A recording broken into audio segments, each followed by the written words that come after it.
દોસ્તો, કોઈએ કહ્યું છે કે આપણા દેશની અંદર જે બહુ જ હોશિયાર હોય છે ને તે ડૉક્ટરો બને છે, જ્યારે બીજા નંબર જે હોય છે તે આઈએએસ અને આઈપીએસ બનતા હોય છે, જ્યારે ત્રીજા નંબર પર જે હોય છે તે મોટા ઠેકેદારો બને છે.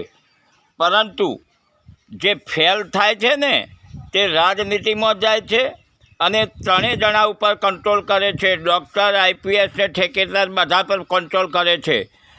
જ્યારે વચ્ચે ભણવાનું જે છોડી દે છે ને તે મોટા દાદાઓ બને છે, અને જે બિલકુલ ભણતા જ નથી ભાઈઓ તે મોટા જબરજસ્ત બાબા બને છે, મહંતો બને છે, અને આ બધાને પોતાના પગે પાડે છે. આ બધાએ જે રહ્યા તે પેલા અભણ જે બાબાઓ બની જાય છે તેમના પગે પડે છે. આપણા દેશનું દુર્ભાગ્ય જોવો દોસ્તો, બધા ભણેલા ગણેલા અને હોશિયાર જે માણસો રહ્યા તે બાબાઓના પગે પડે છે.